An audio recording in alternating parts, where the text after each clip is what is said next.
ಮೈಮೂಲ್ ಕಾರ್ಯಕ್ರಮ ಭಾಗಿಯಾಗಿದೆ. ಸರ್ಕಾರ ಬಾಕಿ ಉಳಿಸ್ಕೊಂಡ್ರೆ 8 ತಿಂಗಳಿಂದ ಹಣ ಉಳಿಸ್ಕೊಂಡಿದೆ ಸರ್. ಅಂದ್ರೆ ಈಗ ಜೊತೆಗೆ ಪೆಟ್ರೋಲ್ ರೇಟ್ ಕೂಡ ಜಾಸ್ತಿ ಆಗಿದೆ. ಹಣ ಹೊಂದಿಸ್ಲಿಕ್ಕೆ ಆಗ್ತಾ ಇಲ್ವಾ? ರೈತರು ಕೂಡ ಹಣ ಯಾಕೆ ಸರ್ಕಾರ ಹೇಳಬೇಕು. ನಾನೇನ್ ಹೇಳೋದು, ಸರ್ಕಾರ ನಡೆಸೋರು ಯಾವ ಕಾರಣಕ್ಕೋಸ್ಕರವಾಗಿ ಪೆಟ್ರೋಲ್ ಮತ್ತು ಡೀಸೆಲ್ನ ಸೆಸ್ಸನ್ನ ಏರಿಕೆ ಮಾಡಿದ್ದಾರೆ. ಈಗ ಬಸ್ ದರ ಜಾಸ್ತಿ ಮಾಡೋದು, ಈಗ ವಾಟರ್ ದರ ಜಾಸ್ತಿ ಮಾಡೋದು, ಗೈಡ್ಲೈನ್ಸ್ ವ್ಯಾಲ್ಯೂ ಜಾಸ್ತಿ ಮಾಡೋದು, ಇದೆಲ್ಲ ಕಾರಣ ಏನು ಅಂತಂದ್ರೆ ಜನತೆಗೆ ಸಮಜಾಯಿಸಿ ಅವ್ರು ಕೊಡ್ಬೇಕಲ್ವಾ.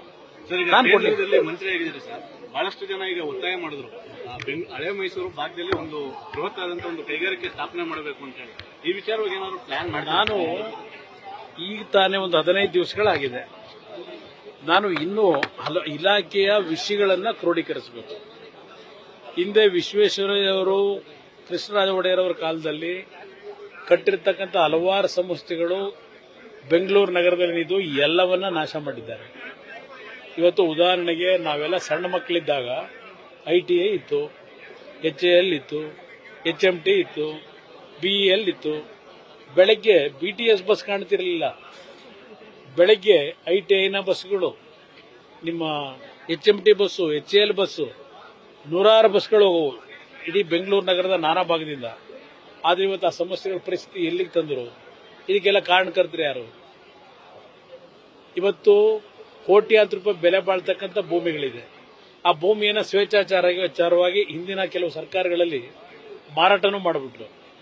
ನಿನ್ನೆ ದಿನ 3.5 ಗಂಟೆಗಳ ಕಾಲ ನಾನು HMTಯ ಅಲ್ಲಿಯ ಒಂದು ಚಟುವಟಿಕೆ ಏನಿದೆ ಅದರ ಬಗ್ಗೆ ಸಂಪೂರ್ಣ ಮಾಹಿತಿ ಕೊಡದೆ. ಇವತ್ತು ಸಂಬಳ ಕೊಡಲಿಕ್ಕೆ ಇವತ್ತು ಜಮೀನು ಮಾರಾಟ ಮಾಡೋದು, ಸಂಬಳ ಕೊಡೋದು, ಇದು ಪರಿಸ್ಥಿತಿಗಳಿದೆ. ಇದೆಲ್ಲವನ್ನ ಸರಿಪಡಿಸಬೇಕಲ್ಲ. ಈಗ ವಿಶ್ವೇಶ್ವರಯ್ಯ ಸ್ಟೀಲ್ ಪ್ಲಾಂಟ್ ಅದನ್ನು ಡಿಸ್ಇನ್ವೆಸ್ಟ್ಮೆಂಟ್ ಅಂತ ಮಾಡಿಬಿಟ್ಟಿದ್ದಾರೆ. ಅದಕ್ಕೆ ಹೊಸದಾಗಿ ಜೀವ ಕೊಡಬೇಕು. ಅದ್ರ ಜೊತೆಗೆ ಹೊಸ ಒಂದು ಪ್ರಧಾನಮಂತ್ರಿಗಳ ಒಂದು ದೇಶದಲ್ಲೇ ನಾವು ಎಲ್ಲಾ ರೀತಿಯ ಬಿಡಿಭಾಗಗಳನ್ನ ತಯಾರು ಮಾಡತಕ್ಕಂತ ಒಂದು ಉದ್ಯಮಗಳು ಪ್ರಾರಂಭ ಆಗಬೇಕು ಅನ್ನೋದು ಅವರ ಒಂದು ಕನಸೇನಿದೆ. ಅದರ ಜೊತೆಗೆ ಬೇರೆ ದೇಶಗಳಿಂದ ನಾವು ಇಂಪೋರ್ಟ್ ಮಾಡ್ಕೊಳ್ಳೋದ್ರಿಂದ ಫಾರಿನ್ ಎಕ್ಸ್ಚೇಂಜ್ ಹಣ ಇವತ್ತು ಹೆಚ್ಚಿನ ರೀತಿಯಲ್ಲಿ ನಮ್ಮ ಹೊರೆ ಏನು ಬೀಳುತ್ತದೆ ನಮ್ಮ ದೇಶಕ್ಕೆ, ಇದೆಲ್ಲದಕ್ಕೂ ಒಂದು ಹಲವಾರು ರೀತಿ ಯೋಜನೆಗಳನ್ನು ಸಿದ್ಧ ಮಾಡಬೇಕಾಗಿದೆ. ನಾನು ಇವತ್ತು ಅವಕಾಶ ಏನು ಕೊಟ್ಟಿದ್ದಾರೆ ನರೇಂದ್ರ ಮೋದಿಯವರು, ಕರ್ನಾಟಕಕ್ಕೆ ವಿಶೇಷವಾಗಿ ಸ್ವಲ್ಪ ಇಡೀ ರಾಜ್ಯಕ್ಕೆ, ಬರೀ ನಾನು ಹಳೆ ಕರ್ನಾಟಕ ಅನ್ನಲ್ಲ, ಇಡೀ ರಾಜ್ಯಕ್ಕೆ ಯಾವ ರೀತಿಯಲ್ಲಿ ಈ ಇಲಾಖೆಯಿಂದ ಯೋಜನೆಗಳನ್ನು ತರಬಹುದು ಅಂತಕ್ಕಂಥದ್ದನ್ನ ಒಂದು ಯೋಚನೆ ಮಾಡ್ತಾ ಇದ್ದೇನೆ. ಆದ್ರೆ ಅದಕ್ಕೆ ರಾಜ್ಯ ಸರ್ಕಾರವು ನಿಲ್ಲಬೇಕಲ್ಲ. ಈಗ ನಿನ್ನೆ ದಿನ ನೀವೇ ನೋಡಿದಿರಿ ಯಾವುದು KOC ಬಗ್ಗೆ. ಈಗ ಕುಮಾರಸ್ವಾಮಿ ಮೊದಲನೇ ಸೈನ್ ಆಗ್ತಾ ಅಂತ ಹೇಳಿ ಆ ಯೋಜನೆ ನಿಲ್ಲಿಸಬೇಕು ಅಂತೇಳಿ ನಿನ್ನೆ ದಿನ ತೀರ್ಮಾನ ಮಾಡ್ಕೊಂಡಿದ್ದಾರೆ. ಆ ಯೋಜನೆ ಮಾಡಬೇಕು ಅಂತ ಹೇಳಿ ಮುಂದುವರಿಸಲಿಕ್ಕೆ ಆ ಕಂಪನಿಗೆ ಭೂಮಿ ಕೊಟ್ಟವರು ಯಾರು? ಇದೇ ಸಿದ್ದರಾಮಯ್ಯ. ಕೇಂದ್ರ ಸರ್ಕಾರ ಅನುಮತಿ ಕೊಟ್ಟಿದೆ. ಈಗ ನಿನ್ನೆ ಅರಣ್ಯ ಇಲಾಖೆ ಸಚಿವರು ಏನು ಒಂದು ಟಿಪ್ಪಣಿ ಹೊರಡಿಸಿದ್ದಾರೆ, ಅದು ಈ ಹೊಸದಾಗಿ ಭೂಮಿ ಅಲಾಟ್ ಆಗಿದೆಯಲ್ಲ ಅದರ ಗುತ್ತಿಗೆ ಕೊಡೋದನ್ನ ನಿಲ್ಲಿಸಿ ಅಂತ ಹೇಳ್ಕೊಂಡಿದ್ದಾರೆ. ಈಗಾಗಲೇ ಸಂಡೂರಿನಲ್ಲಿ ರಿಜಿಸ್ಟ್ರೇಷನ್ ಅವ್ರ ಪರವಾಗಿ ಆಗೋಗಿದೆ. ಇದನ್ನು ನಿಲ್ಲಿಸಿ ಅಂತ ಕೇಳ್ತಾ ಇದ್ದಾರೆ. ಹಿಂದೆ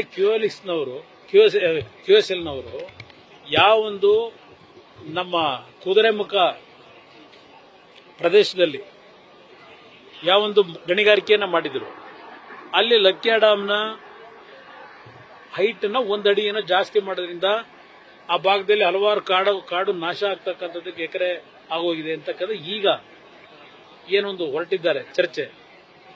ಹಲವಾರು CVCನಲ್ಲಿ ಏನೊಂದು ಡೈರೆಕ್ಷನ್ ಕೊಟ್ಟಿದ್ರು ಅದನ್ನ ಫುಲ್ಫಿಲ್ ಮಾಡಿಲ್ಲ ಆ ಭಾಗದ್ದು, ಅದಕ್ಕೋಸ್ಕರ ನಿಲ್ಲಿಸಿ ಅಂತ ಹೇಳ್ಕೊಂಡಿದ್ದಾರೆ. ಈ ರೀತಿ ಮಾಡ್ಕೊಂಡು ಹೋದಾಗ ಇಲ್ಲಿಯ ಉದ್ಯೋಗದ ವಿಷಯದಲ್ಲಿ ಏನಾಗುತ್ತೆ? ರಾಜ್ಯ ಸರ್ಕಾರಕ್ಕೂ ಬರತಕ್ಕಂತ ಒಂದು ಆರ್ಥಿಕ ಶಕ್ತಿಯನ್ನು ಬಲವರ್ಧನೆ ಮಾಡ್ಕೊಳ್ಳೋದಕ್ಕೆ ಈ ರೀತಿ ನನ್ನ ಮೇಲೆ ಇರೋ ಸಿಟ್ಟಿಗೆ ಈ ರೀತಿ ಮಾಡ್ಕೊಂಡು ಹೋಗೋದ್ರಿಂದ ಆಮೇಲೆ ಜನಗಳಲ್ಲಿ ಏನೋ ಕುಮಾರಸ್ವಾಮಿನೇ ಬಂದು ಯಾವುದೋ ಹೊಸ ಐರನ್ ಕೊಟ್ಟ ಅನ್ನೋ ರೀತಿಯಲ್ಲಿ ಬಿಂಬಿಸ್ಕೊಂಡೇ ಕೂತವ್ರೆ. ನನಗೂ ಐರನ್ ಓರನ್ನ ಅಲ್ಲಿ ಎತ್ತಲಿಕ್ಕೆ ಅವಕಾಶ ಕೊಟ್ಟಿರೋದು ನನಗೂ ಅದಕ್ಕೂ ಸಂಬಂಧ ಇಲ್ಲ. ಅರ್ಥ ಮಾಡ್ಕೊಳ್ಳಿ ನಮ್ಮ ಮಾಧ್ಯಮದ ಸ್ನೇಹಿತರು.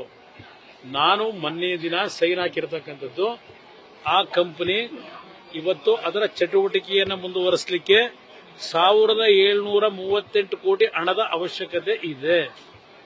ಆ ಹಣವನ್ನು ಅವರು ಕ್ರೋಢೀಕರಿಸಬೇಕಲ್ಲ, ಅದಕ್ಕೆ ಅವರು 2 ಬ್ಯಾಂಕ್ಗಳಲ್ಲಿ ಸಾಲ ತೆಗೆದುಕೊಳ್ತಾ ಇದ್ದಾರೆ. ಆ ಸಾಲ ತೆಗೆದುಕೊಳ್ಳೋದಕ್ಕೆ ಕೇಂದ್ರದಲ್ಲಿ ಆರ್ಥಿಕ ಇಲಾಖೆಯಿಂದ ಒಪ್ಪಿಗೆ ಪಡೆಯಬೇಕು. ಆ ಹಣವನ್ನ ಹೊಂದಿಸ್ಕೊಳ್ಳಿಕ್ಕೆ ಪರ್ಮಿಷನ್ನ ಆರ್ಥಿಕ ಇಲಾಖೆಯಿಂದ ಪಡೆಯತಕ್ಕಂಥದ್ದಕ್ಕೆ ನಾನು ಆ ಫೈಲ್ ಕಳಿಸಿದ್ದೇನೆ. ಇದು ಹೊರತುಪಡಿಸಿ ನನ್ನಿಂದ ಹೊಸ ಒಂದು ಮೈನಿಂಗ್ ನ ಮಾಡತಕ್ಕಂಥದ್ದಕ್ಕೆ ತೀರ್ಮಾನಗಳು ನಾನು ಯಾವುದು ಮಾಡಿರೋದಲ್ಲ. ಈ ಸರ್ಕಾರದಲ್ಲೂ ಕೂಡ ಈಗ ಈ ರೀತಿ ನಡ್ಕೊಂಡು ಈಗ ಮುಖ್ಯಮಂತ್ರಿಗಳು ನಾಡಿದ್ದೆಂತೂ ಈಗ ಸೆಷನ್ ಶುರುವಾಗಿದೆಯಲ್ಲ, ನಮ್ಮನ್ನೆಲ್ಲ ಆಹ್ವಾನ ಕೊಟ್ಟವರಲ್ಲ, ನಮ್ಮಿಂದ ಏನು ಅವ್ರು ನಿರೀಕ್ಷೆ ಮಾಡ್ತಾರೆ? ಈ ರೀತಿ ತೀರ್ಮಾನಗಳು ಮಾಡಿ ಹೋಗ್ಲಿ. ಈ ರೀತಿ ತೀರ್ಮಾನ ಮಾಡೋದಕ್ಕಿಂತ ಮುಂಚೆ ನನ್ನ ಜೊತೆನಲ್ಲಿ ಯಾರಾದರೂ ಒಬ್ಬ ಮಂತ್ರಿ ಚರ್ಚೆ ಮಾಡಿದ್ರ? ಏನಾಗಿದೆ ಅಂತ ನನ್ನ ಜೊತೆ ಬಂದು ಚರ್ಚೆ ಮಾಡಿದ್ರ ಯಾರಾದರೂ? ನೀವು ಏಕಾಏಕಿ ತೀರ್ಮಾನ ಮಾಡಿದ ಮೇಲೆ ನಮ್ಮನ್ನು ಕರೆದು ಕೇಂದ್ರ ಸರ್ಕಾರದಿಂದ ಇವತ್ತು ನೀವು ಧ್ವನಿ ಎತ್ತಿ ನಮಗೆ ನೆರವು ಕೊಡಿಸಿ ಅಂತ ಕೇಳೋದಕ್ಕೆ ನಿಮ್ಮಲ್ಲಿ ಯಾವ ನೈತಿಕತೆ ಇಟ್ಕೊಂಡಿದ್ರಿ ಸರ್ಕಾರ? ಇದೇ ನನ್ನ ಮನೆ ಕೆಲಸನ? ಇದು ಮನೆ ಕೆಲಸನ, ನಾನು ಮನೆ ರುಜು ಹಾಕಿರೋದು. ಸುಮಾರು 15 ವರ್ಷದಿಂದ ಈಗ ಕಂಪನಿ 124 ಕೋಟಿ ಲಾಸ್ ಅಲ್ಲಿದೆ. ಆ ಕಂಪನಿ ಇವತ್ತು ಎಲ್ಲಾ ರೀತಿ ನೀವೇ ತೀರ್ಮಾನಗಳು ಕೊಟ್ಟು ಈಗ ನಾನೇನೋ ಒಂದು ರುಜು ಹಾಕಿದ್ದೀನಿ ಅಂತೇಳಿ ನಿಲ್ಲಿಸ್ಕೊಂಡ್ರೆ ಏನ್ ಹೇಳ್ತೀರಿ ಸಾರ್ವಜನಿಕ ಜನಕ್ಕೆ? ನೀವು ಅದಕ್ಕೆ ಚರ್ಚೆ ಮಾಡೋಣ. DCM ಅವರು ಪ್ರವಾಸ ಕೈಗೊಂಡಿದ್ದಾರೆ ಸರ್, ಪಂಚಾಯ್ತಿ ಮಟ್ಟದಲ್ಲಿ ಪಾಪ ಬಹಳ ಈಗಲಾರು ಒಂಚೂರು ಶ್ರಮ ಹಾಕ್ಲಿ. ಈಗಲಾರು ಚನ್ನಪಟ್ಟಣದ ಕಡೆ ಗಮನ ಇಟ್ಟವರಲ್ಲ, ಕಂಡುಬಿಟ್ಟವರಲ್ಲ, ಸ್ವಲ್ಪ ಒಳ್ಳೆ ಕೆಲಸ ಮಾಡ್ಲಿ. ಇದುವರೆಗೂ KDP ಮೀಟಿಂಗ್ ಆಗಿಲ್ಲ, ಹೆಚ್ಚಿಗೆ ಅನುದಾನ ನಾವು ಕೊಡ್ತೀವಿ, 3-4 ಮೀಟಿಂಗ್ ಮಾಡಿದ್ರು. ಇಲ್ಲಿವರೆಗೆ ಯಾಕೆ ಕೊಡ್ಲಿಲ್ಲ? ಹೆಚ್ಚಿಗೆ ಅನುದಾನ ಸದ್ಯ ಇಲ್ಲಿ ಕೊಡೋದಿರ್ಲಿ, ಹೆಚ್ಚಿಗೆ ಅನುದಾನ ಕೊಡಿ ಹೇಳದ್ನಲ್ಲ. ಈಗ ಪಾಪ ಹೆಣ್ಮಕ್ಳು ಹಾಲು ಉತ್ಪಾದನೆ ಮಾಡಿ ಕೊಟ್ಟವರಲ್ಲ ಅಲ್ವೇ? ಅಲ್ಲಿ 68 ಕೋಟಿ ದುಡ್ಡು ಕೊಡ್ಬೇಕಲ್ಲ, ಆ ದುಡ್ಡು ಮೊದಲು ರಿಲೀಸ್ ಮಾಡಿಸ್ಬಿಡಪ್ಪ. ಆಮೇಲೆ ಸೈಟು ಮನೆ ಸರ್ಕಾರ ನಡೆಸ್ತಾ ಇರೋದು ಯಾರು ಕೊಡಬೇಕು? ಈ ಸೈಟು ಮನೆನ ಶಾಸಕರು ನಾವಿಲ್ಲಿ ಕೊಡ್ತೀವ? ಸರ್ಕಾರ ಇವತ್ತು ಅಲಾಟ್ ಮಾಡಬೇಕು. ಸರ್ಕಾರ ಈಗ ಮನೆಗಳನ್ನ ಇಂತಿಂತ ತಾಲೂಕಿಗೆ ಇಷ್ಟು ಕೊಡ್ತೀವಿ ಅಂತೇಳಿ ಸರ್ಕಾರ ಘೋಷಣೆ ಮಾಡಿ ಅವರು ಕೊಡಬೇಕು ದುಡ್ಡನ್ನ. ನೀವು ದುಡ್ಡು ಕೊಡದೆ ನಾನೆಲ್ಲಿಂದ ತರಲಿ? ಕನಕಪುರ ಮಾಡಲ್ ಮಾಡ್ತೀವಿ. ಬಿಲ್ ಯಾವ್ದು ಬೆಟ್ಟ ಗುಡ್ಡ ಇಲ್ಲ ಸದ್ಯ. ಇಲ್ಲಿ ಸಿಕ್ಬಿಟ್ಟಿದ್ರೆ ಅವು ಎಷ್ಟು ಪರ್ದಾಳ ಕಾಣ್ತಿದ್ವು ಬನ್ನಿ ನೋಡೋಣ. ಜೆಡಿಎಸ್ಗೆ ಉಳಿಸ್ಕೊಳ್ಬೇಕು ಅನ್ನುವಂತ ಒತ್ತಾಯವನ್ನ ಮಾಡ್ತಾ ಇದ್ದಾರೆ. ಜೆಡಿಎಸ್ಗೆ ಉಳಿಸ್ಕೊಳ್ಬೇಕು. ರಾಜ್ಯದಲ್ಲೇ ಜೆಡಿಎಸ್ ನ ಭದ್ರವಾಗಿ ಕ್ವಿಕ್ ಫಿಕ್ಸ್ ಆಗ್ದಂಗೆ ಫೌಂಡೇಶನ್ ಹಾಕ್ಬಿಟ್ರು ರಾಜ್ಯದ ಜನ. ಜೆಡಿಎಸ್ ನ ಮುಗ್ಸಕ್ಕಾಯ್ತದ? ಲಕ್ಷಾಂತರ ಜನ ಕಾರ್ಯಕರ್ತರಿದ್ದಾರೆ, ಅದ್ರ ಜೊತೆಗೆ ಜನರ ಆಶೀರ್ವಾದ ಇದೆ. ಜೆಡಿಎಸ್ ನವ್ರು ಯಾರು ಏನೋ ಬೇಡಿಕೆ ಇದೆ ಸರ್,